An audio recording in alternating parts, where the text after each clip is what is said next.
You are now about to witness the strength of Chama Llama Ding Dong!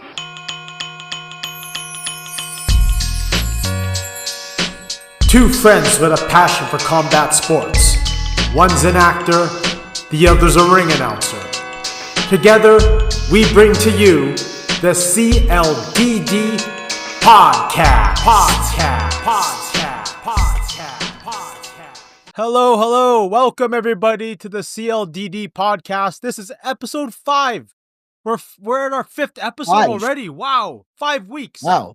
That's Amazing. it. 5. Yeah. That's Yeah. crazy. I feel like we gotta. Look at us. I know. I feel like we gotta plan something for. I mean, it's getting ahead of ourselves, but like, CLDD 50, CLDD 100, so on and so forth. I think those could mean something.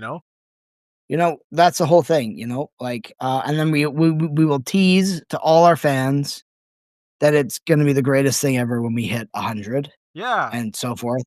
But then we're going to really not deliver. Yeah. We're going to purposely not deliver and blue ball people like crazy. Yeah. Kind of like, previous, big UFC milestone cards. They don't always pan out the way that they should, right? Oh, absolutely. It's funny you say that because I've actually looked back, 200, I know it was riddled with a bunch of issues, like Jones, and I think it was supposed to be DC Cormier. No, sorry, Jones Cormier. Yep. 2, or was it 1? No, I think it was 2. I think it was 2. And then all that stuff happened. So yeah, it's and like then Connor. it turned into right. Yeah, it was Connor and Nate 2 as well. It was supposed to be the surprise return of Brock Lesnar, but we know how that turned out, right? Was it really a surprise?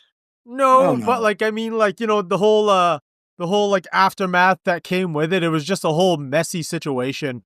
A lot of politics, but I didn't even do a proper intro. I am one half of the show. I'm Ryan Ventura. I got my verbal sparring partner, Aaron Paul Stewart.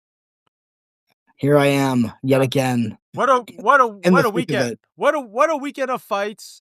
To be honest with you, I'm not even gonna lie. There were only 2 fights that really piqued my interest. What about you? I think I speak for a lot of fans of the sport that those top 2 fights on the main card were the main, the main talking points going into the fight card and are still the main talking points going out. If I'm being perfectly honest, I guess we could I feel like as much as on paper the card didn't look that great, it actually turned out to be pretty good. Yeah, it was a pretty solid card. I think I started watching. When I started watching it, I have the card right here. There it is. I think I started watching around the Cody Steele and Rong Zhu fight, and that was a banger. That was nuts. That was a great. That was there's a reason that won fight of the night. So that was crazy. I was like, any one of those guys could have knocked each other out at any moment. It was really exciting. And, unrelated, I think Rong Zhu, he has a win.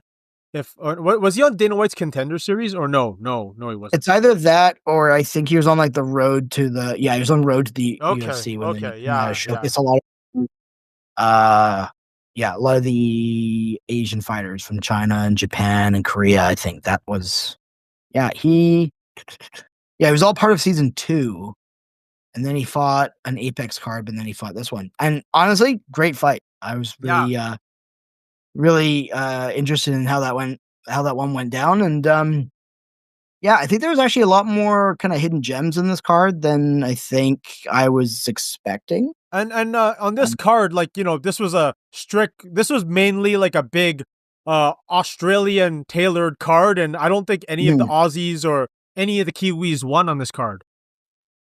I know that Quillen Salkiel. Okay, I stand corrected, and Jonathan Michalef. I think it's McAuliffe. Yeah. Sorry for. Yeah, I know he. He's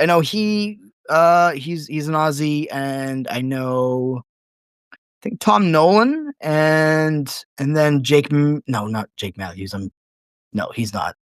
No. And then unfortunately, Justin Taffa did not do well. No, he did not. Hey, I think those guys, they come from like that kind of Tuivasa, Mark Hunt kind of style, and they come out swinging for sure, and it's either kill or be killed, right? So yeah, 100%. And the guys like like the Mark Hunt, and if you're a boxing fan, David Tua. David Tua is a very underappreciated and underrated heavyweight. Also from that region, there's another legendary kickboxer.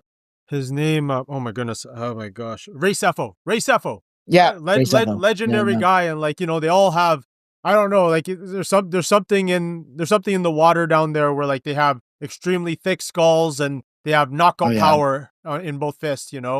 Yeah, I think even I think I like that Maori culture is just especially if you look at like the All Blacks rugby and they're built different. Those guys have warrior spirit built into them, So I think that like I said, there's a lot of names on here that I think a lot of the like the Anzac region, like New Zealand, Australia, that have been on like kind of more of the regional circuit. So that was cool. I think that's always important when they're going into these markets that they're gonna tap into. And I think that like it's missing like a Dan Hooker or a Volkanovski. And I know we had Izzy last week, and that made sense for him being the star that he is to headline a Saudi card. And obviously Robert Whittaker is probably still recovering from the Abu Dhabi card. And again, he's a different style of like star, trying to find where to slide these guys in. And, scheduling is always, a bit of a crapshoot for the lack of a better term. But, for sure. But I do think that like overall, I would say the card was like maybe like a 6 out of 10, maybe. Yeah, that's maybe that's generous. I don't know. No, I would agree with you because other than of course the co-main and the main event fight, they didn't. This card did not really set the whole world on fire. But not every card is going to be a banger card. That's just the nature of the business, right? Yeah, I find a lot of these cards at the beginning of the year.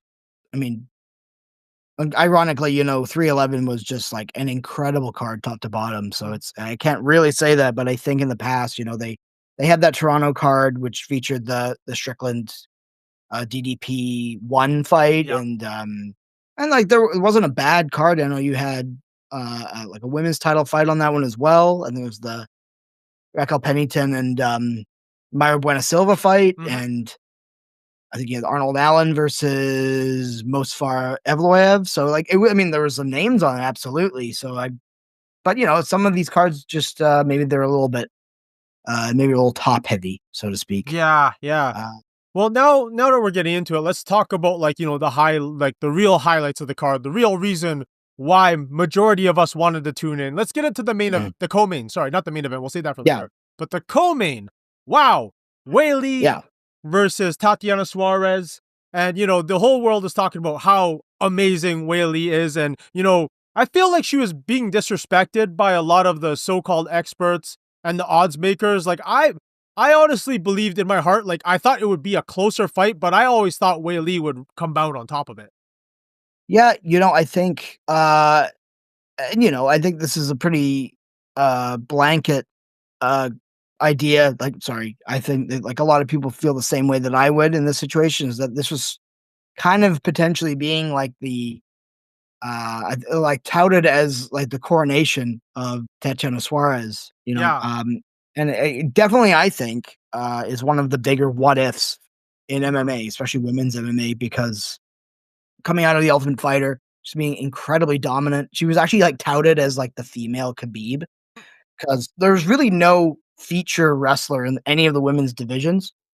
And someone who's as technical of a wrestler as Suarez is, and she was unfortunately riddled with some injuries and some health issues. So, there was a bit of a lull and we always just thought that perhaps maybe when she is at full health and when she is ready to fight, then it's only a matter of time before she takes the belt. And I just think that if like Weili more or less just proved that there's levels to this. And I think, having one fight in 2023 and having more or less like a year off isn't really maybe the best recipe before heading into a title fight. But from what I gather, Weili like asked specifically for Suarez. Like, okay, like people think that she's going to take the belt from me, and she does it in the most like diplomatic and kind and stateswomanly type way, and just says like, sure, yeah, give me whoever you want to give me, and I'll knock them out, or I'll handle them, no big deal. And I think the first round you're watching. Okay, this is what Suarez does. Takes her down.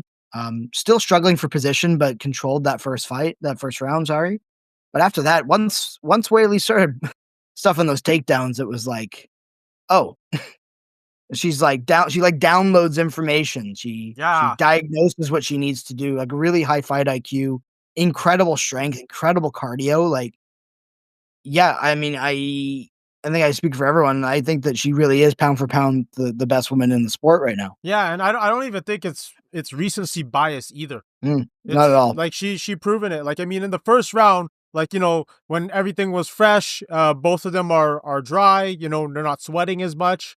So for Tatiana, the score takedown, it was inevitable. And if you listen to Weili's conversation on the Ariel Helwani show, she was talking about how, like, for the camp, they were pretty much preparing and accepting the fact that it will be inevitable that she will be taken down, right?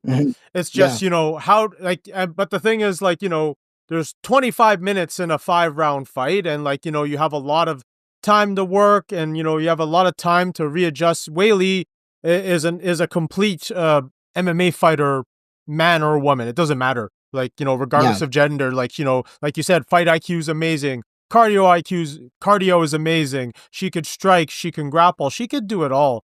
And, maybe I'm getting a little bit too ahead of myself, but yeah, I think the fight between her and Valentina, it's an inevitability. It just makes sense. Who else is there at 115 for Weili? Yeah, I mean, I absolutely agree with you. Completely gonna mimic what you say there, but I think like you look at some of the people that she hasn't fought, and she had a pretty close fight with Yan Xiaonan at 300, but still a very like relentless fight. She nearly finished it in the first round. She basically had Yan out. There's like the whole smelling salts thing, which I think is still hilarious.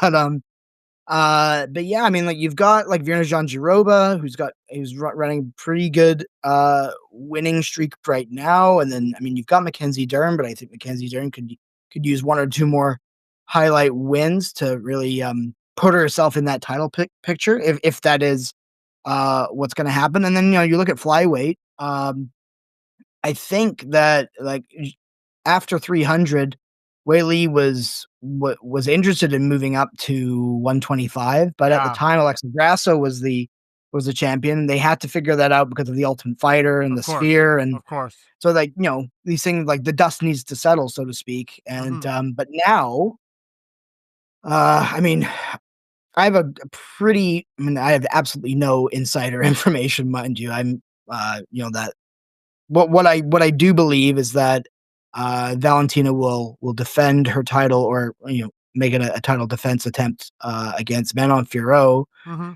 at, what is that, 315, the one that's in Montreal. I think that makes the most sense. That makes the most sense. And also too, like initially I was gonna suggest that maybe they should save this fight between Valentina and Weili for International Fight Week. However, Weili, like also from that conversation that I was listening to with Ariel, she has press duties for this upcoming Chinese drama that she's in, a movie. Yeah, I listened to that as well, which is super cool. Yeah. Which I think that, I mean, I think that it would be good for her to stay active, but I mean, I don't know what the press obligations are for stuff like that. But like, if the movie's coming out in April and International Fight Week is in June, like that's going to be cutting in close, because like ideally, like it's 3 months, like for all my fighter friends out there, like is it ideal to have like a 3-month training camp for a championship, or is it 2 months? I can't remember. Yeah, I'm not too sure. I mean, it looks like Weili stays relatively in shape, but in order to make, like to make the gains that she needs to fight at 125. I think that she gives most people at 125 a run for their money anyway. Oh yeah, being perfectly honest. Obviously Rose is up there. I think Rose is. We're more interested in seeing Rose in some like more fun fights, more exciting fights for her. Yeah, especially like she she might be like in the sort of like twilight of her career, and you can absolutely you could kind of say Weili might be like in the same way too, because there's a lot of mileage between both those fighters, but Weili still has a lot. I think she has a lot more to give before she rides off into the sunset. Absolutely, and her fan base out in the region, like you're just looking at the numbers she does in Asia, and it's like you may not realize it, but she is a tremendously huge star, and I think that the UFC loves money first and foremost. For but, sure. But to capitalize on a pound for pound, like let's just say Valentina is on paper the pound for pound number one woman, and then you have the number one and the number two pound for pound fight each other. That is a huge opportunity in Strike While the Iron's Hot, because you don't really very often get super interesting matches at the top of the women's divisions.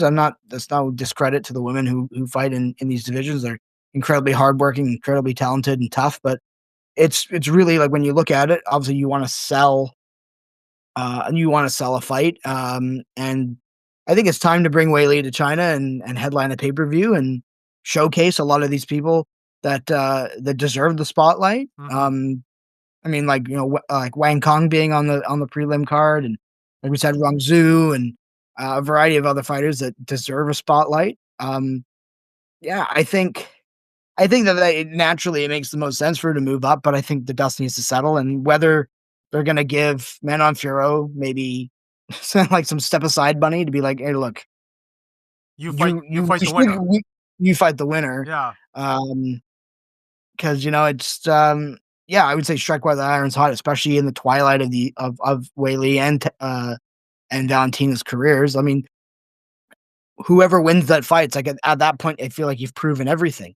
So, and I also stylistically really like the sound of that fight. I think it's just one of those fights that just has to happen. I think like, it's fair to say, just looking right now at the UFC.com official rankings, the women's pound for pound list, Valentina's number 1, Weili Zhang is number 2.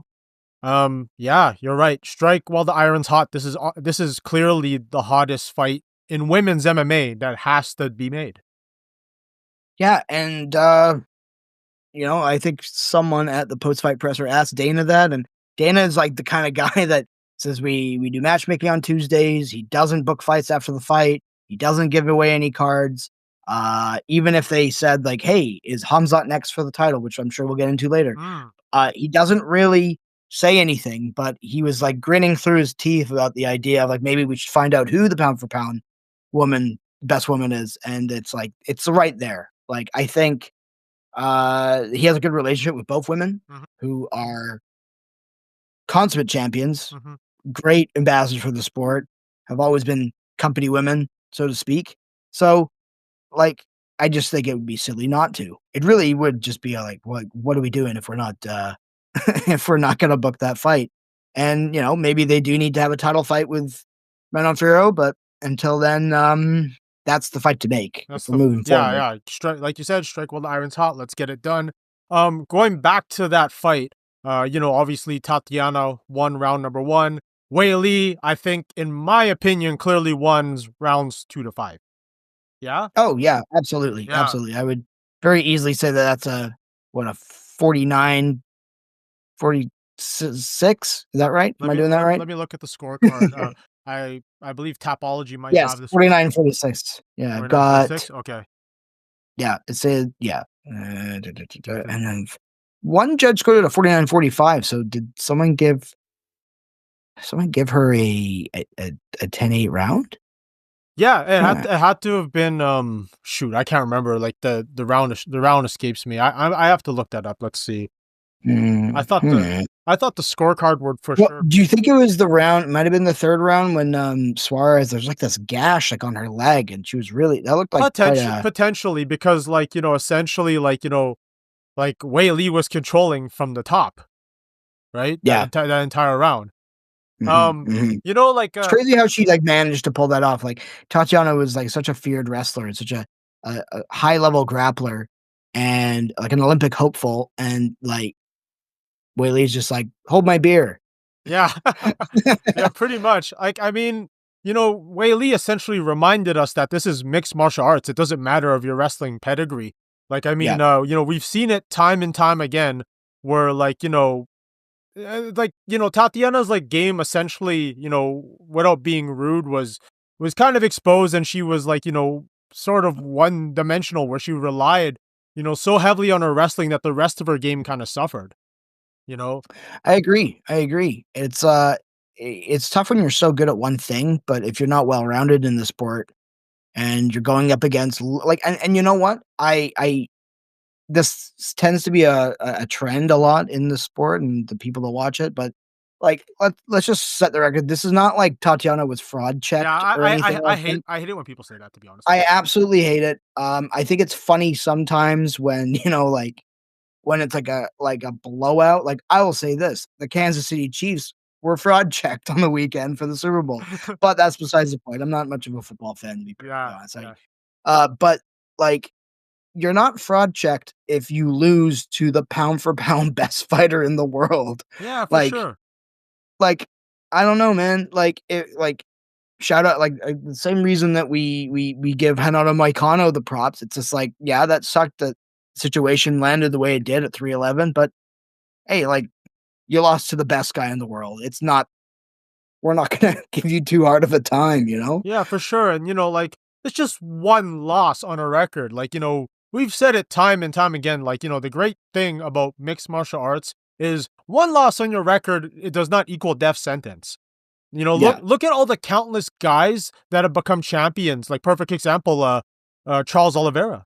You know, Charles. Oh yeah, he went through like some big slumps and had some big losses, and now we can like unanimously say that he's one of the greatest lightweight fighters to have ever go into a cage. absolutely. Right? Couldn't agree more. I could not agree more. I just think that yeah, I just think that and that's what I do enjoy about the sport the most is that one loss isn't indicative of like being washed or anything like that. I think that MMA has presented an opportunity for these athletes to always have an opportunity to redeem themselves. Charles is a fantastic example. I think it's another one that comes to mind. There's so many. Oh, there's so many, but no, I think that that's what makes the sport so interesting. Glover Teixeira. Yeah, Glover Teixeira. Yeah, for a guy like him to win the title at like age 42 and like it's just and especially one of like the quote unquote like good guys of the sport, and like, you know, he has that old man strength as well. So that was just like cool to see. And yeah, so he didn't have the title for a very long time. I don't think that mattered. He still got it. Michael Bisping, Juliana, not Juliana, Julia Pena is actually, I guess Juliana Pena is one of them. Amanda Nunes for sure. She's like considered one of the greatest female fighters of all time. But there was, you know, a point in time where like, you know, she had some big losses in Invicta. She had losses in her UFC career. She was supposed to be the easy. I don't know why. Like now looking back, it's like that's foolish to think she was the easy fight for Ronda Rousey. But she was supposed to be the layup for Ronda Rousey, and look what happened after that. No, it's crazy. It's and you know, a lot of these men and women when they lose, when they're, you know, when they don't make a big deal, like they don't make any excuses. They, you know, they take the loss on the chin and power forward. I think a lot of these situations that we've seen, and maybe, you know, we'll revisit this when, you know, not to say that we'd be doing this for 10, 15 plus years, but like you look at some guys that, you know, like Peyton Talbot losing his first fight there. And like, we're trying to think about like who are the last few guys that have a 0 on their name, like Taporia or Hamzat or even even like Aaron Blanchfield who fought Manon Fiorot last year. Like these are like very coveted O's on their career, but they're by no means do they define, you know, like especially in certain divisions, you can get a couple more wins and you're right back in there. So and for all we know, like, you know, like depending on how Tatiana takes this, and like rounding out her game a bit, working on her striking and not just solely relying on her wrestling. Like, she could still very well be, fighting for that 115 title again soon. Oh, absolutely. I think that, and who knows, with like Weili, like, potentially going up, maybe we might have an interim, or maybe we might even have a whole vacated title. Like, how long? Like, we haven't had a vacated title in a long time. No, we haven't. And, I think that it's very, very much possible, though, that Weili could defend both titles the way that Amanda did with featherweight and bantamweight.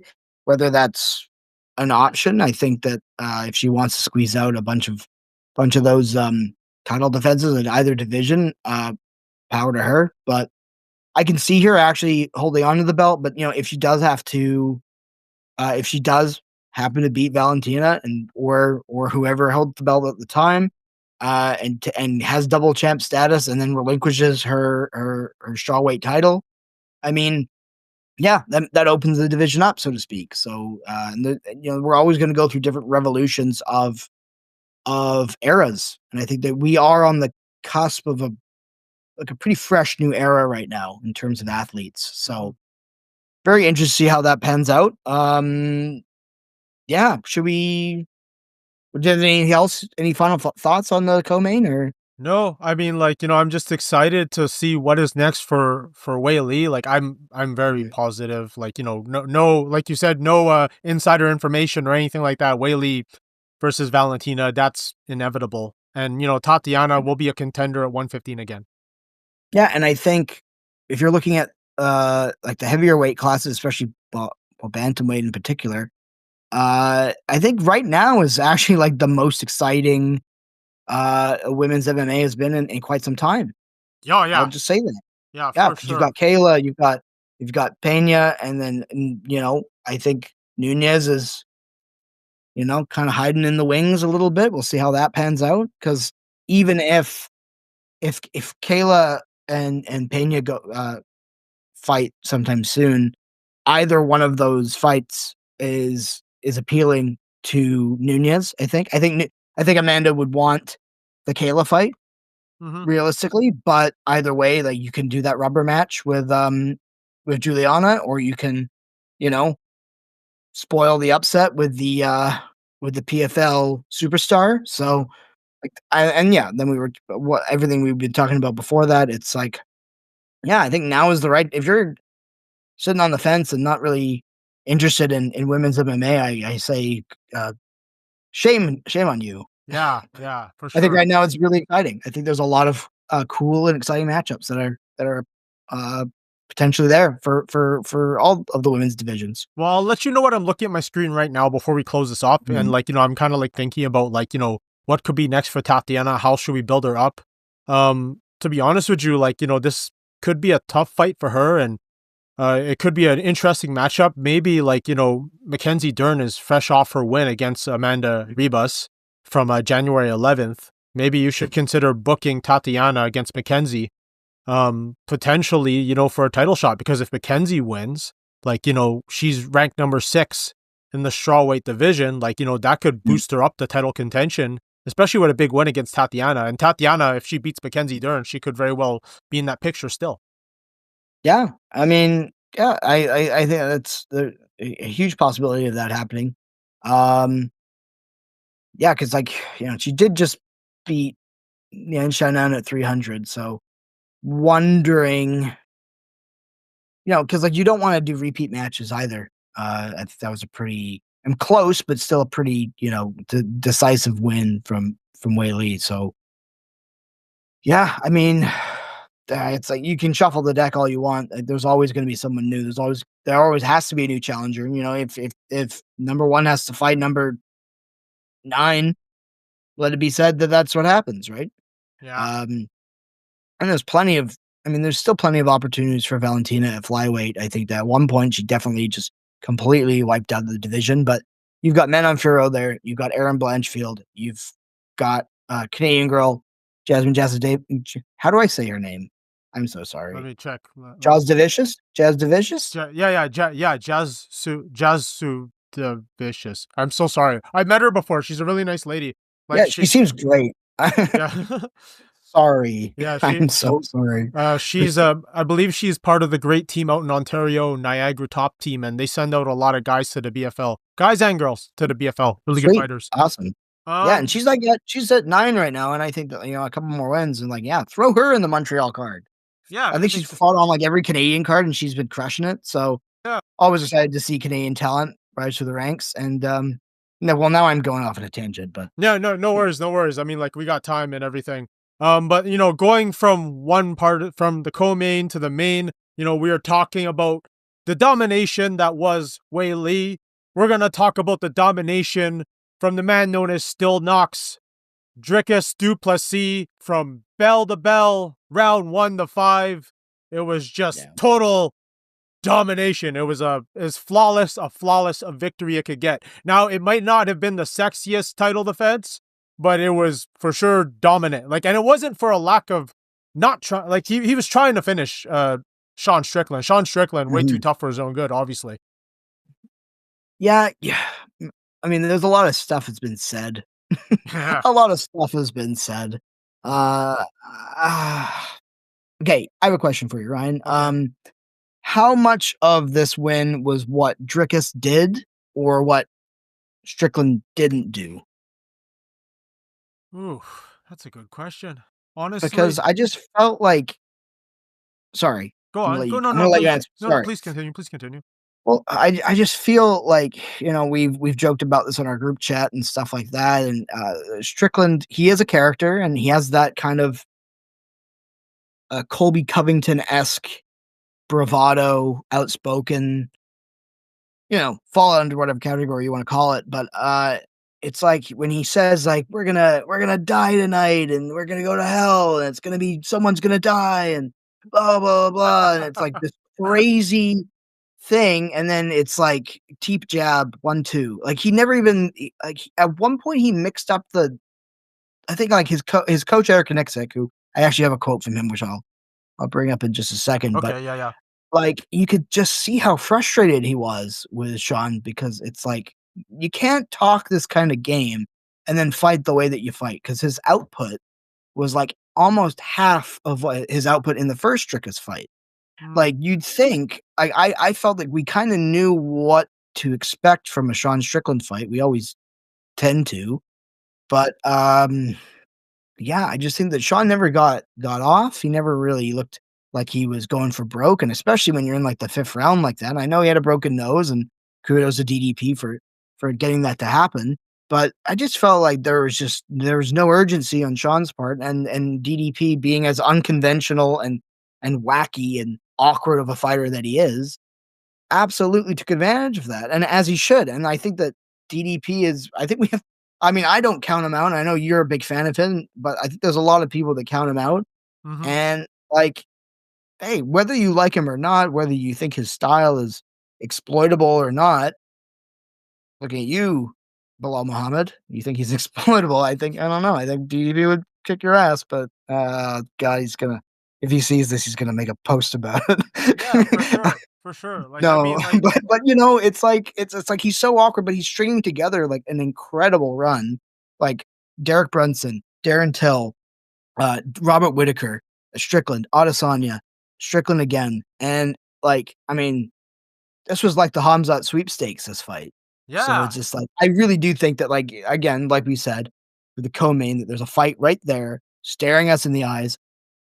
Whether there's travel restrictions involved, whether it has to happen in October in Abu Dhabi, I just think that there's no other middleweight title fight to make that makes any sense other than DDP and Hamzat. And I think that DDP has a very, very good chance against Hamzat. Yeah, and you know what? To be honest with you, with DDP's unpredictability, and he's just he's a hard person to deal with and a hard person to predict. Call me crazy, and maybe we could go into this in our weekly hypotheticals part of the show eventually. But as of right now, we didn't see much of grappling from DDP in this fight, but I honestly don't think Chimaev can take him down.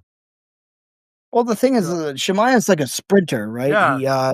He if you can maybe handle him in the first 2 rounds, is my guess. You can keep him at bay. If you can do what Gilbert Burns did, you can do what Kamaru Usman did, and just like kind of grind down on him a little bit. I mean, I don't know if it's to do with like the long COVID effects or whatever, but his cardio always seems to be kind of the main talking point in these fights. And you talked about it last week.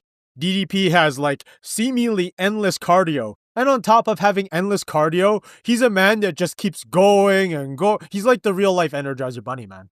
Yeah, man. He kind of like goes for a punch and then like adjusts mid punch, or when he pulls back and then like shifts. It's like his style is absolutely absurd. And like, I think that anyone who fights Dricus Du Plessis or talk shit about him before they fight him, eventually, once the fight's over, they're like, "No, I get it." Like, I genuinely believe that, because I think that like you don't really know what that guy is, how good he is, until you're face to face with him. And I think that he's like kind of like the whole package right now. I've always been a little bit critical of middleweight. I find it hasn't been all that exciting, but I think he's definitely the champion that he's he's from South Africa. He's got a really great like style to how he fights. He seems like a really genuinely nice guy as well. I saw him like sculling beers like they were nothing, like on X, and it was just like, this guy's relatable. I like this guy. And he's like, I think you just look at Sean Strickland, and I think that like you got to put him in some fights that where he needs to stop being this point fighter. I just don't think it's beneficial to him whatsoever. Yeah, I know, especially with the game that he talks. And honestly, like, I'm not speaking like as if I know him. I do know like fighters that have trained with him, and people that I've introduced that have trained with him. And for good or for better or for worse, like he's what he is, right? And absolutely. Like that's just who he is as a person. And like, that's just how he is. But like, in this game where like, when you have like your performance plus how you're judged outside of the cage, like, they kind of like go hand in hand, right? The way that you fight really should be like a reflection of who you are, right? Usually. Yeah. And this isn't to say that like, oh, you're supposed to speak the way that he speaks and then fight like a bat out of hell. I mean, I don't think that that's like what we're saying. I think there's one thing that you can say about like prime Conor McGregor is that while he, was really good on the mic, he still managed to back that stuff up. He still was an incredibly talented fighter, and he'd call his shot and knocking guys out in the first round or doing this in the second round, and he would do it. And we all loved him for that. We all loved him for that. I think that was the main reason at that point in time where we kind of accepted that bravado, so to speak, as because he backed it up. And I think that that's the main thing. Like here, I have a quote because Eric Nixick was on Ariel's show today, and I could not agree more. Nixick, he said, Sean needs to evaluate what he wants to do in the sport. If it's just to make money, great, let us know, because he wants to be coaching world champs, so motivations are different. He said for him to show up and not back it up was uninspiring, and I think that Eric Nixick being head coach to Francis Ngannou, and a variety of other guys at Extreme Couture. He's not in this. He's not in this to make money. He's not in this to feed anybody's ego. He wants to train and build world champions. And if Sean doesn't want to do that and doesn't want to, walk the walk, I don't know. I think that like I think maybe we might see like a new evolution of Sean in the next fight, but that is to be seen, so to speak. Yeah, I mean, but like again, I feel like we did this last week where we talked about Izzy a bunch when he lost, and like not to take anything away from Imovov's win as well, but like DDP is stringing together what could potentially be like an all-time run of one of the greatest middleweights of all time. So But like, yeah, that Khamzat fight is staring him right in the face, and he's not afraid of Khamzat. He basically accepted and called him out in the post fight presser. He also mentioned that Kyle Borrallo could fight Imavov, and then the winner of that could get the winner of him and Khamzat. And then after that, I don't dislike the idea of if at that time DDP moves up to 205 and challenges Pereira, but I don't think it's like he has like this idea that if he goes up and fights him and there's like some kind of rivalry between him and Poatan. I think it's just, no, I see that guy's the best and I want to challenge myself against the best. So, but yeah, I do think that I generally think that Khamzat fight, if you're not making that fight in the next 8 months, what are you doing? yeah, that fight has to happen. Hopefully, ideally, like, depending on like the restrictions that Khamzat might have in fighting, like, anywhere outside of the Middle East, it would be more than ideal to, like, see a fight go down in North America, with him in it. It would be ideal. Well, absolutely, and I think that, and you can't just have a champion of a certain region. It is a world champion for a reason, and the fight capital of the world is either Las Vegas or Saudi Arabia. And but you have to be able to drop that guy in Madison Square Garden, drop that guy in the TD Garden in Boston, or take him to Utah, or he needs to be a worldwide champion. Take him to Toronto, Montreal, Vancouver, whatever. Like, I mean, I'm trying to think of just off the top of my head, just different markets. But yeah, like I'd see, and this kind of annoys me because if he can't fight anywhere else, it doesn't really feel fair to DDP when he's gone to Australia twice, and Toronto, which I mean, regionally that fight didn't particularly make any sense. Although, like, if DDP and Khamzat were to fight in, say, Abu Dhabi or something like that, it actually might work to DDP's benefit because, like, South Africa's a lot closer. Fair enough. Yeah, no, that's absolutely true. I would rather DDP if they're going to go to Africa, and whether that be like Johannesburg or Cape Town, or I think that would be really cool for the UFC to tap into that market. You've got a few guys in that region. I think like Cameron Simon. And I'm sure there's plenty out there that I don't know too much about, but yeah, I think that at this point with 2 title defenses, it should be on DDP's terms. And it's not like he's asking much. Like, that's the fight he wants. That's the fight that's probably one of the biggest middleweight title fights that you can make in a very long time. Stylistically, it's a good matchup. It's not just like, oh, Khamzat fighting Izzy. Izzy's not a wrestler. Khamzat takes him down and chokes him out or something. I mean, that's just all hypothetical and on paper, but it's definitely a much closer fight than I think a lot of people would initially put their. I don't know what the odds are, if there are odds available. I would assume that Khamzat is in fact a betting favorite in that situation, but we don't know. These lines move all the time. So yeah, of course. Yeah. Like, I don't think there are betting odds, because I check my Bodog odds actually daily, just out of curiosity, because I want to see like what the matchups are like and everything. We've talked plenty about DDP versus Khamzat. That's the fight to make. I think for Sean Strickland, actually, you know what would be an interesting return fight, and like, kind of strike while, like, Strickland is like still, I guess, hot. Oh yeah, he's still a star. Like, he's not going to go back to the Apex by any means. He'll be headlining or co-maining pay-per-views and headlining fight nights for sure. Like, he's past the Apex. I think, like, a great fight for him while the iron is still hot for him and Izzy part 2. Like, and that's a fight for Izzy too. Like, especially like if Izzy wants to, if he's interested in being back in title contention and not just booking fun fights, because obviously for a guy like Israel Adesanya, he's at a point in his career where, like, he doesn't need to contend, like, fight for a title. He can, like, just have fun fights. But if you wanted to go back in the title route, a good return fight would be against Strickland. Do it again.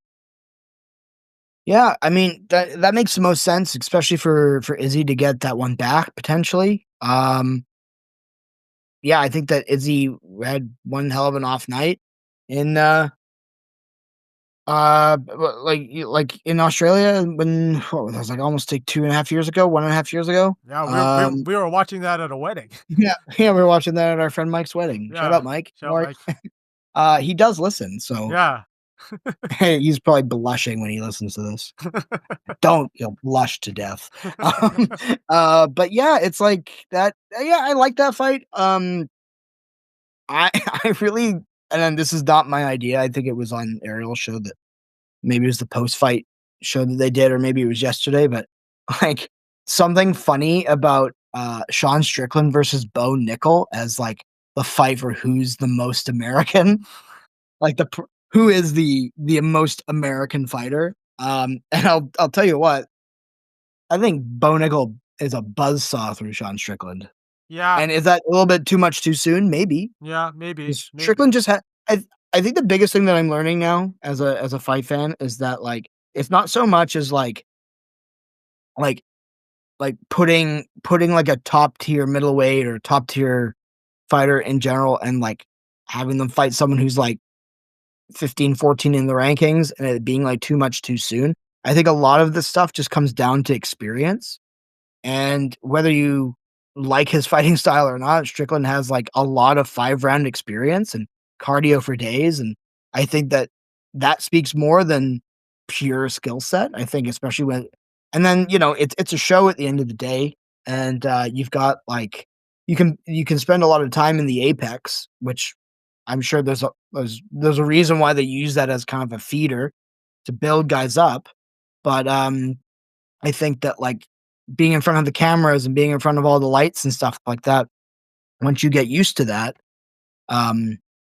it only works in your favor. So while I still think that Bo Nickel would crush him, I find that to be like a very interesting.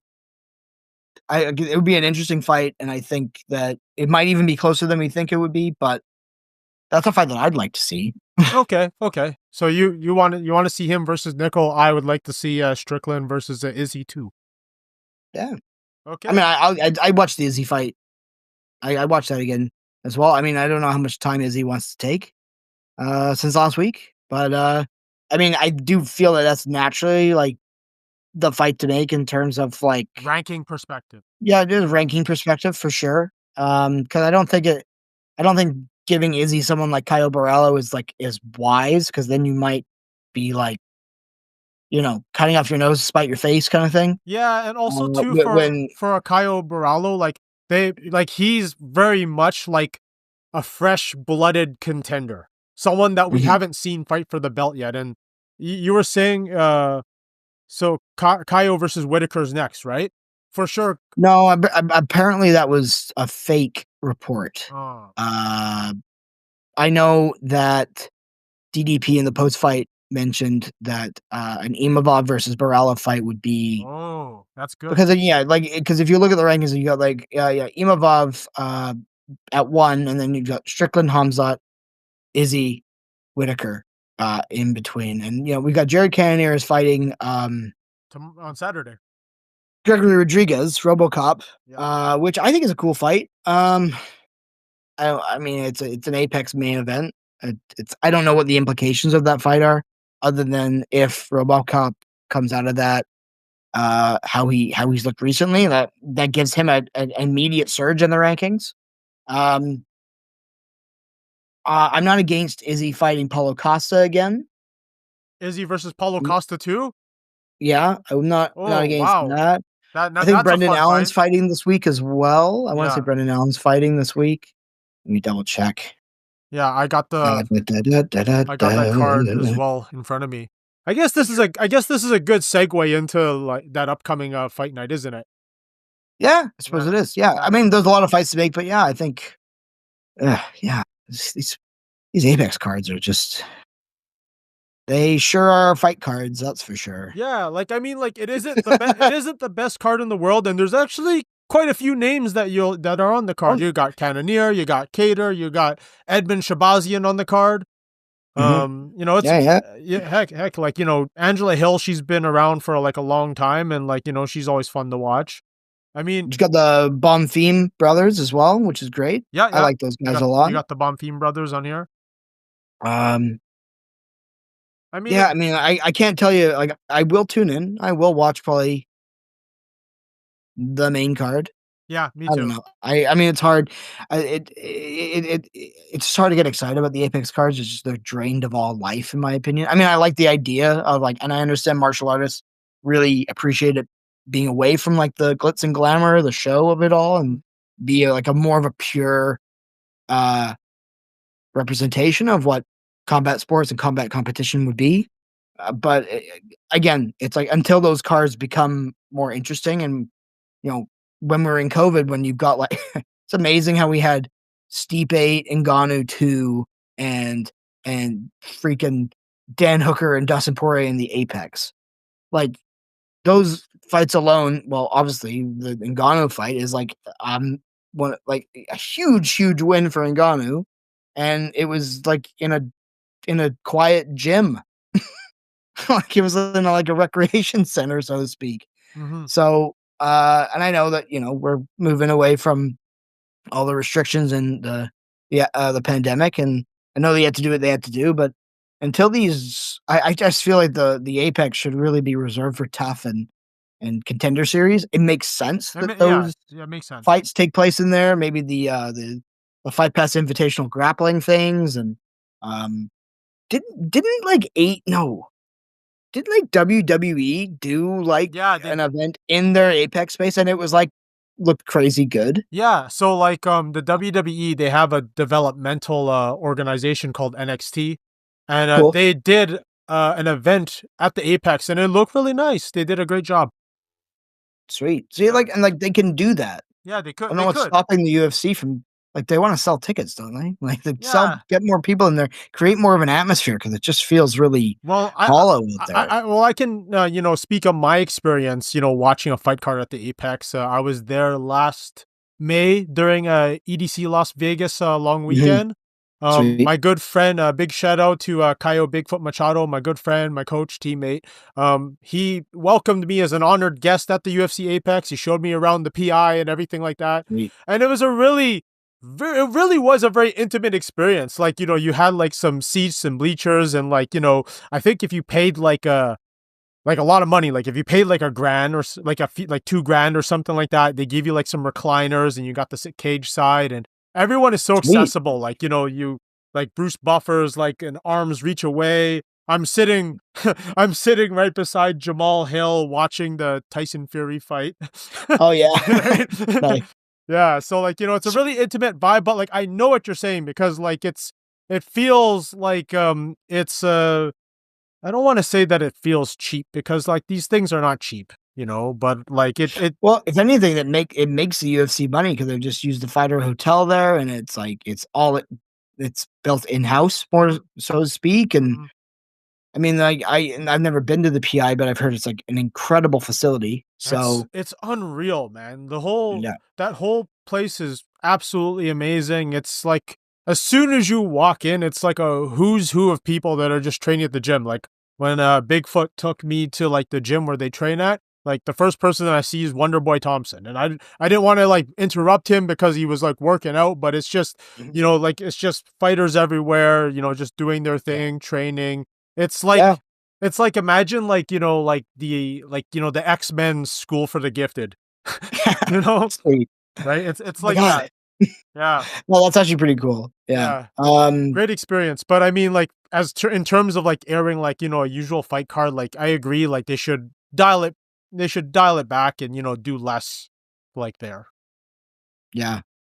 Well, Ryan, I maybe this is a hard right, and but you know, having, you know, since you're an announcer and you've worked with companies like Misfits and stuff like that, I know this is Misfits adjacent, but what do you make of all of this Canelo Jake Paul news that we were subject to throughout the week? Oh man, that was so exhausting. It was so exhausting, man, because I think that, like, again, I don't have any inside information other than what I hear from like Helwani, but like not that that's inside information. We're not pals or anything. Yeah. I'm not getting texts from the nose. But like it seemed very much that Netflix was on board to have Jake Paul and Canelo fight. It was Cinco de Mayo weekend, and apparently there was like a kind of like a signed agreement, not necessarily like a signed deal, but like, and then I don't know. I think His Excellency Turki Alalshikh from Riyadh season just dropped in and flexed really hard. Yeah, he swerved them. He swerved them hard. Absolutely, and I think that look, Canelo is one of the greatest, if not the greatest, businessman in the world of combat sports. He coined the term payday. He is Mr. Payday himself. And for him to take advantage of this opportunity to make, like, if he is, because if he's in this Riyadh season contract is 4 fights, he's got 2 in 2026 and 2 this year. Cinco de Mayo weekend and then Mexican Independence Day weekend. He's fighting Skrull, isn't he? Who's he fighting? Because he's a guy that he hasn't fought yet. So trying to think. While I vamp for a second here. Yeah, no worries. So he's going to be fighting. Oh, I'm doing. I'm looking at Sports Illustrated too. It says he's fighting William Skull. William Skull in an undisputed fight in Riyadh on the 3rd of May. Yeah, if he wins the fight in September, he will be undisputed again. Yeah. There's too many belts and too many organizations, as far as I'm concerned, in boxing. But I mean, like, to be honest with you, that makes sense, and like, a lot. It's very controversial that they basically, with all due respect to William Skull, I myself I'm not familiar with William Skull, right? Yeah, I don't. He's a guy that's like, he seems like, I hate to say this because it kind of feels like one of those like mandatories. Yeah. Especially just given the kind of fights that Canelo has been taking, and I think that he gets to call his shot here. Oh yeah, because he's 100% the A side, and I'm looking at William Skull now. So like I'm at Box Rec. It's in front of me. William Skull, 23 wins, 9 KOs, 0 losses. He's a Cuban who lives in Germany. Thanks. Most of Williams' resume, it's against German fighters. Yes. So I feel like the way this is kind of the way this is going to pan out is that, well, we believe that Canelo is going to fight Terrence Bud Crawford in September if he wins. September, that'd be the second fight. And then I'm trying to think. He obviously wants to get that one back against Dimitri Bivol when he went up, and obviously you got better Biev and Bivol Tooth at the end of this month, which I think that fight card is incredible. And then the other fight, what is the other fight that I'm thinking that he would take? Maybe, I don't know. It could be, I'm trying to think of who that might be. What would be the 4th fight of that 4-fight card that makes sense? I gotta find that card. Like, is there like a link to that card that's coming up? It's, I know it's here. Like, if I just Dimitri Bivol, there he is. Oh man, I'm the worst at this. Should have had this pulled up, ready to roll. It's okay. Like we got time, man. Dimitri Bivol. It's funny because, like, I got the whole Boxing Rec thing in my screen. Okay, so I got Bivol's Boxing Rec in front of me right now. So yeah, he's fighting Better Biev on the 22nd. So that's next week, next Saturday. Is it? Yeah. Oh, next week. Yeah. That was a phenomenal first fight. I'm super interested in that fight card because it just got Well, you've got Dubois versus Joseph Parker, isn't it? And you've got like an incredible, like, that's the whole lineup of that card is outrageous. So I'm looking forward to that fight card. I'm it's just on the top of my head. I'm just trying to think of what that fourth fight would be for Canelo. I've gone on a huge arbitrary tangent here. No worries, but because like I'm looking at that, you're looking at that Ring Magazine tweet, right? Yes. Yeah. I'm looking at the same thing on my screen right now. Fight in Riyadh in May, potentially fight Terence Crawford in Vegas in September, and then the fight February 2026, and then October 2026. Honestly, I'm not really a big fan of like this style of matchmaking. I think that's one of the problems with boxing. It's like we're looking way too far ahead. Like, just assuming Canelo's gonna win like all. Well, that's actually, yes. Thank you. That's exactly what I'm thinking. Like, assuming that Canelo gets through Skull and then Terence Crawford, and then depending on whether Beterbiev and Bivol, because if Beterbiev and Bivol goes, and if Bivol were to win that fight, not this weekend, following weekend, then there's clearly going to be a rematch with that fight. So then the winner of that one would be kind of set up for Canelo in one of those fights in 2026. But like, I still think that in the next 2 to 3 years, Canelo will fight Jake Paul.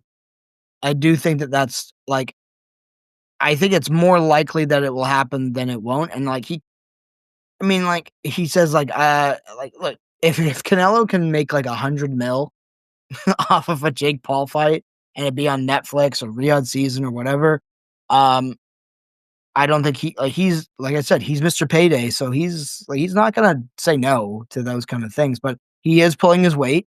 He is flexing and he's doing what he can. Because like, again, especially if you're looking at it from like a pay-per-view buys perspective, like not a lot of Jake Paul fans are buying pay-per-views. Mm-hmm. Yeah, you know what I mean. I think that was one of the main reasons they had the Paul Tyson fight on Netflix, not only because it was just like a huge event, but like it wasn't one of those like, oh, you had to buy the pay-per-view to tune in, because I don't know how many eyes were on that fight. I think they said something like 40 million subscribers were watching at one time. But then, like we all share our Netflix accounts and we always have friends over. Like I remember I watched it with my family and some friends, and there was like 8 of us. So I was like, that's like the number. There's like the amount of eyes on that fight was ridiculous, but it eliminated the necessity of it being pay-per-view buys. Yeah. And so like you don't necessarily like the whole like issue with illegal streams and things like that. Like, yeah, of course, there's always gonna be illegal streams. That's hard to get around. But like when you have something like Netflix, like there's a lot.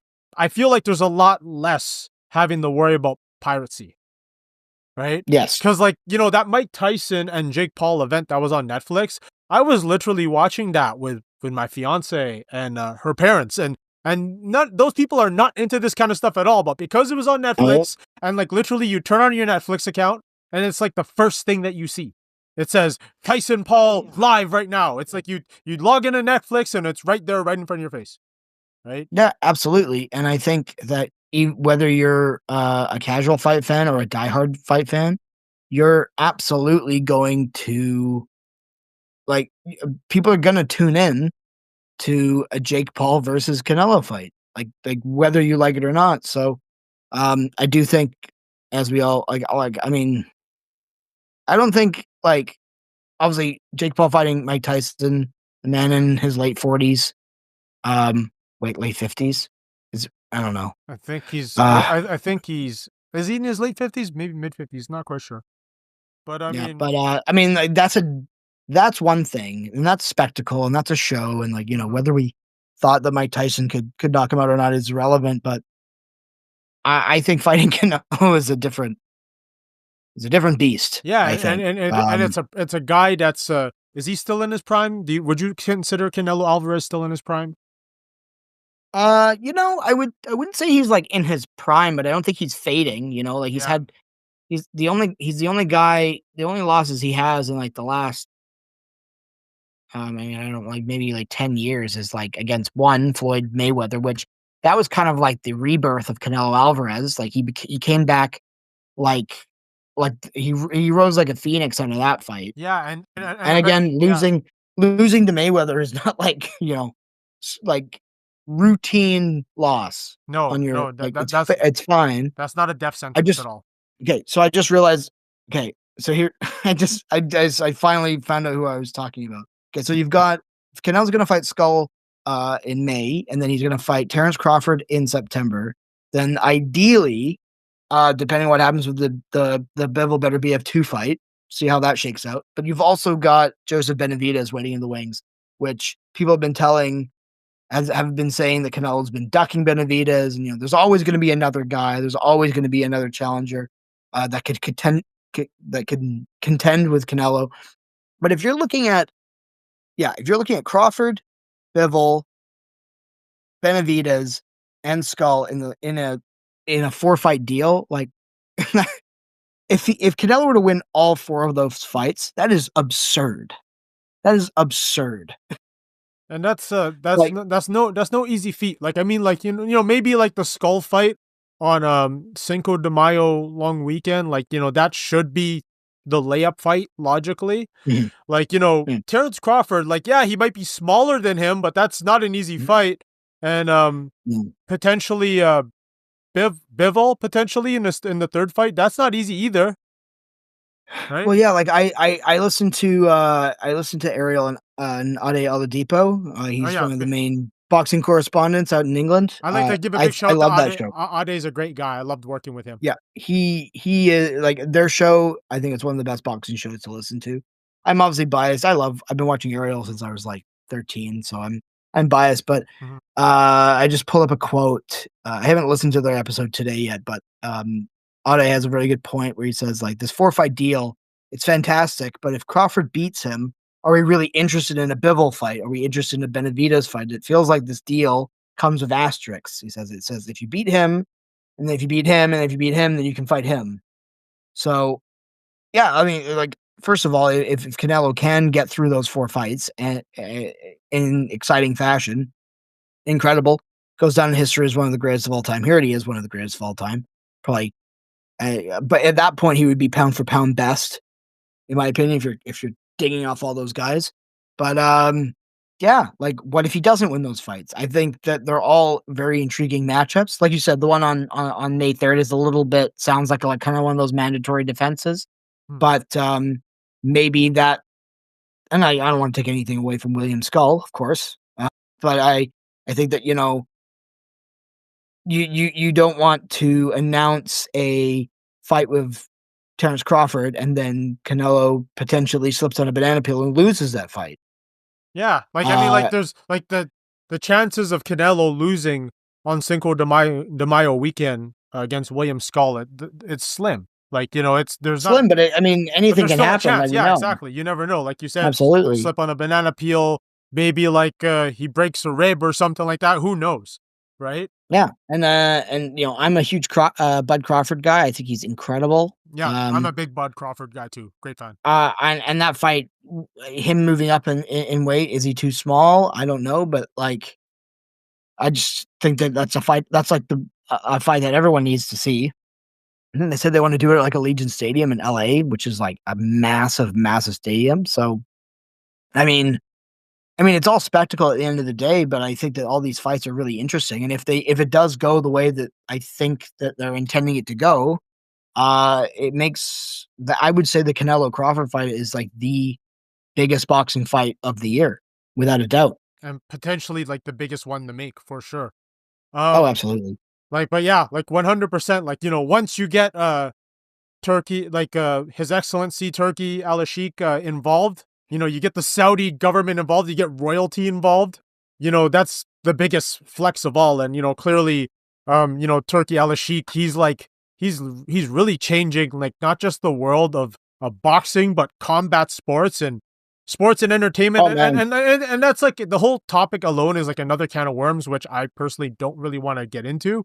Yeah, we don't need to get into that. But I mean, like the fact that we're getting these kind of fights when so far in the past, like people like Eddie Hearn and Frank Warren and Oscar De La Hoya would never like Bob Arum.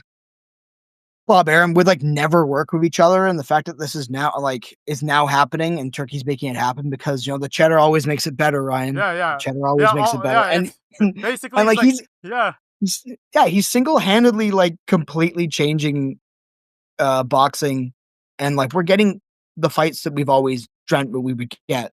Yeah, that, maybe our like our fathers or our grandfathers were like, yeah, those guys will never fight because money or whatever. Like even the fact that this Conor Benn and Chris Eubank Jr. fight is actually happening is like so long overdue, right? So it's just like if Turkey wants to put on these fights, let him do it. And like that video that he posted in response to the Jake Paul stuff was so funny because he's just always so like. He says like, "Don't mess with the lion" or something. Like he's ice cold, man. I think that he's like such a funny character. Like he's always wearing like these like really nice sunglasses, and he's like, I don't know. He's just like such an interesting guy that just kind of appeared out of nowhere, in the last 18 months or so. Yeah, pretty much. I think he's great. Well, I'm trying I think we should be concluding our episode really soon, but looking back, like I believe like this all started with, was it with Jake Paul and Tommy Fury first?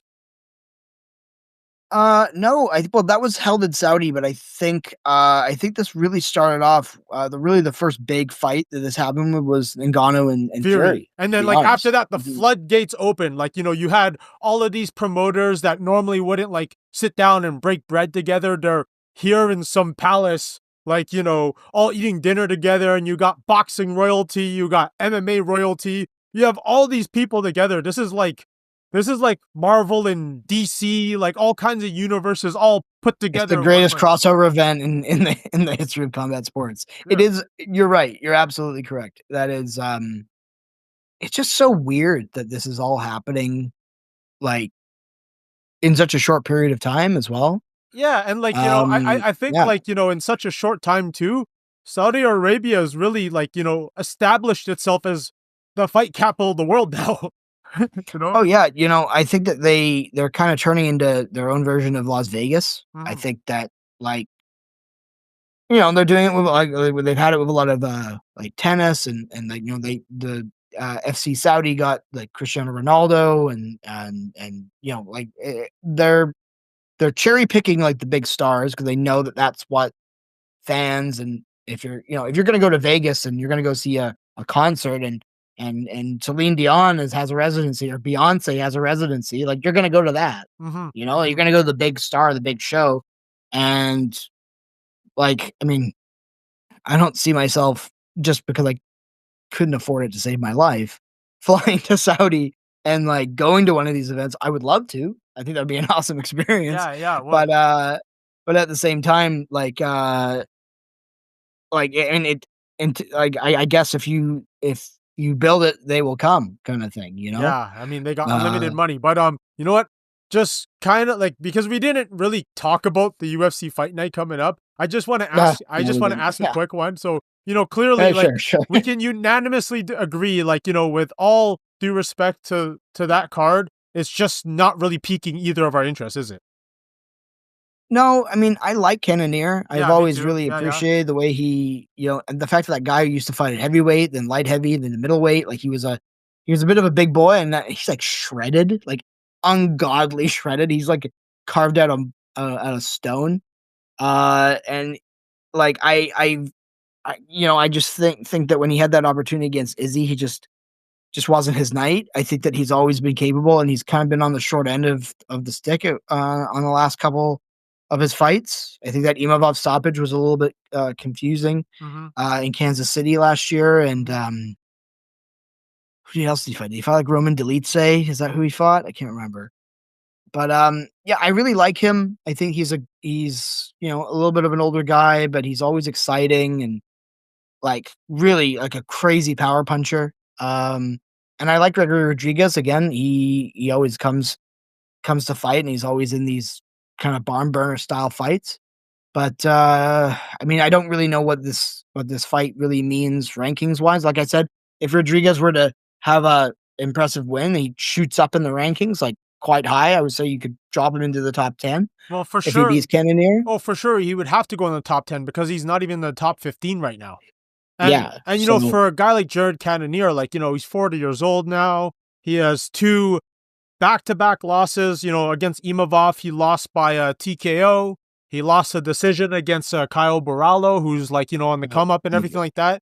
And Gregory Rodrigues, he's only 32 years old. He's kind of like on a 3-fight winning streak. He's hot right now. This is clearly like his build-up fight and his fight to go into the top 10. Yeah, this is a great opportunity for someone like Rodrigues to bring in some fresh blood into the top 10. So, can we get a prediction? I remember, what fight did he have? I'm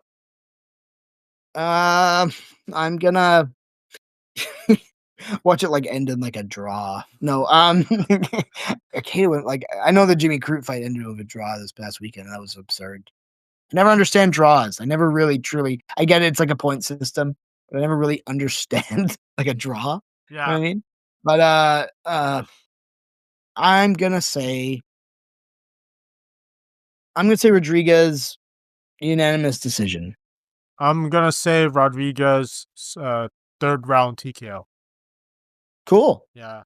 I'm cool. I mean, I'll obviously watch it, and then the following week we've got the fight in Seattle, which I actually just saw the line that Song Yadong is actually considered a favorite against Henry Cejudo.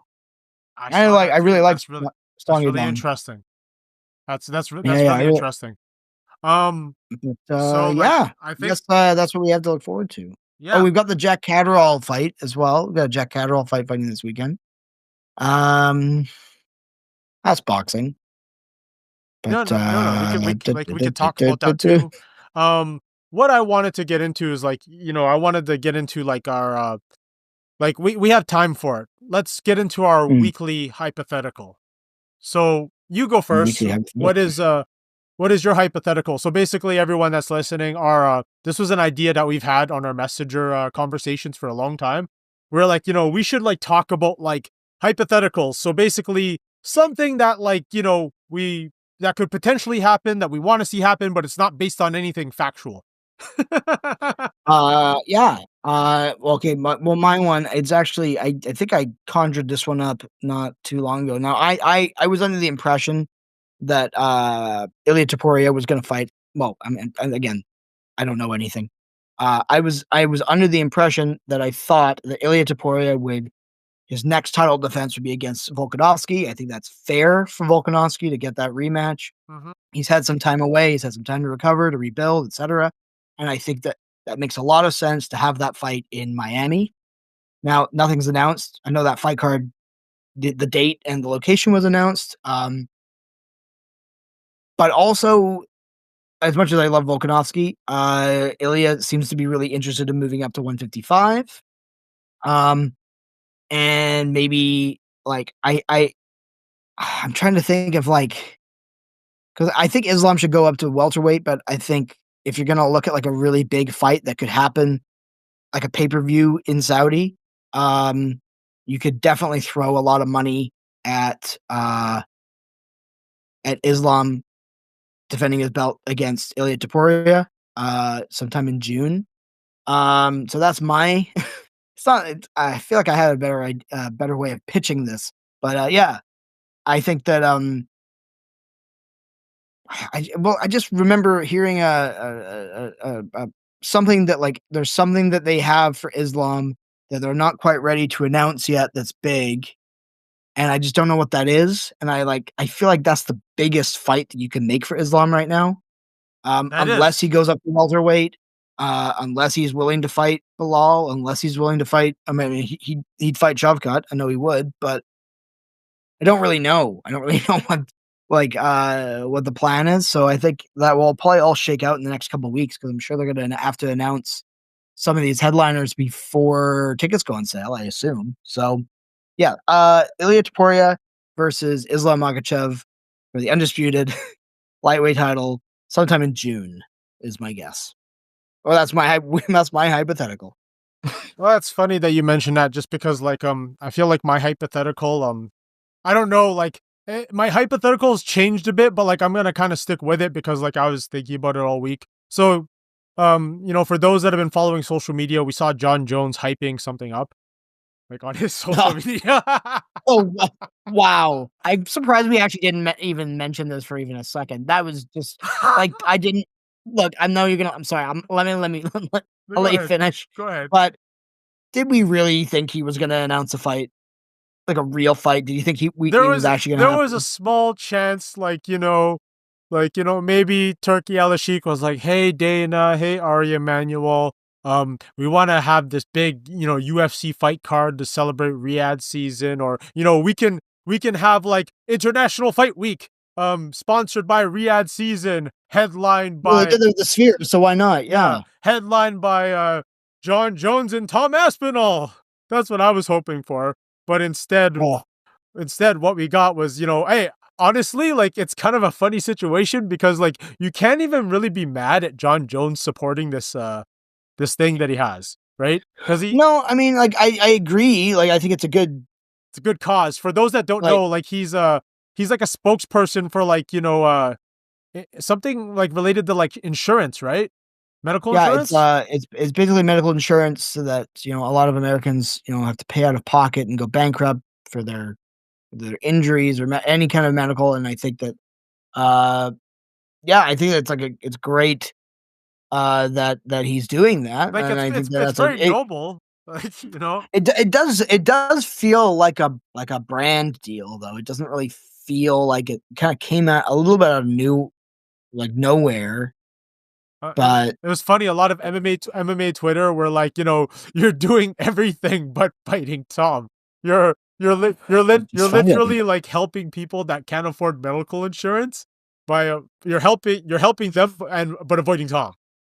Yeah, it's absurd. I just like, can we just make the fight already, please? For the love of God, make it happen.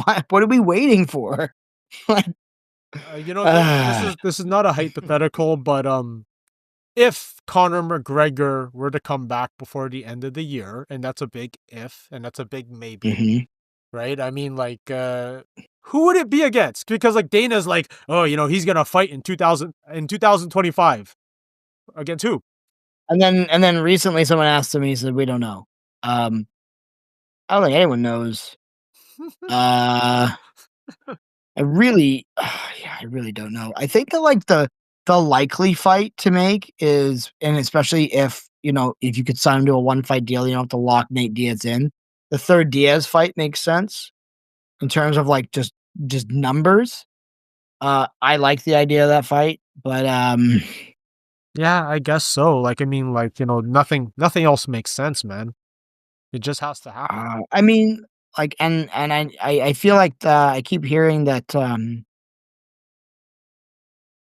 I feel like, you know, like they haven't announced anything, but Dustin Poirier is clearly going to do his last fight, and I think that they're actually going to do that in New Orleans, which makes sense. I think that's only fair. That's so. But like, who his fight partner would be, I don't know. I'd like the idea of a Max Holloway rematch, and it'd be for the BMF belt.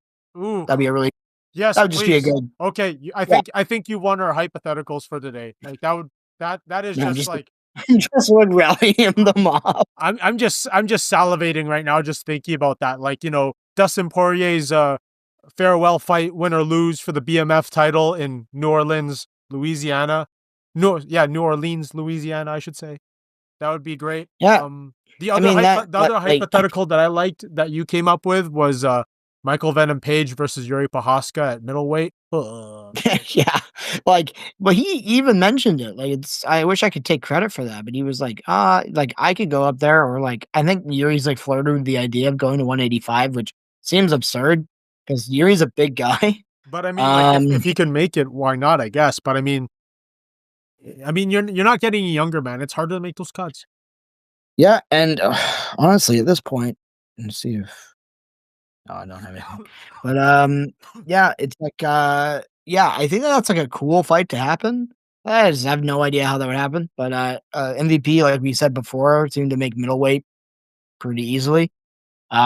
Whether Yuri can make that cut is to be seen, but that's a fight that would be sweet. I mean, that'd be just I don't know how that would go. Yeah. I think I have a feeling Yuri might win that because he's a little bit more aggressive. Bigger, but bigger Yuri too. Way bigger, absolutely. But then like we time and time again we've seen that that MVP is like just such a weird puzzle. So that's one of those like real pick'em kind of fights, just because you really don't know how it's going to shake out. I assume it's a kickboxing fight at the end of the day, but you never really know. Okay, man. Like I think we went a little bit over time, and that's okay. Yeah, as usual, I had a great time talking about you. Interesting fight card in Australia. This weekend's fight card, yeah, but like, as fight fans will tune in. For everyone like listening, thank you. Where could they find you? Aaron Paul Stewart, where can they find you on the internet, my man? Yeah, you can find me on Instagram at Aaron Paul Stewart. I am because I'm an actor and I do other stuff, so I'm trying to probably make a separate account, maybe a just so we can focus on this stuff as well. But for now, you can get me at Aaron Paul Stewart. Okay, cool.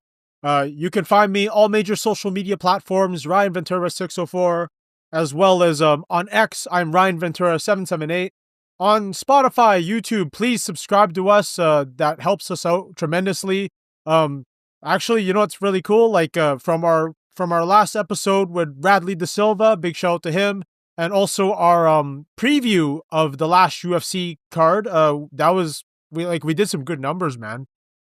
Yeah, no, that's really cool. And like also, and again, shout out to Radley for being our first guest. That was awesome. That's a great chat, and really excited to hopefully we'll have some more guests coming soon. And yeah, for sure.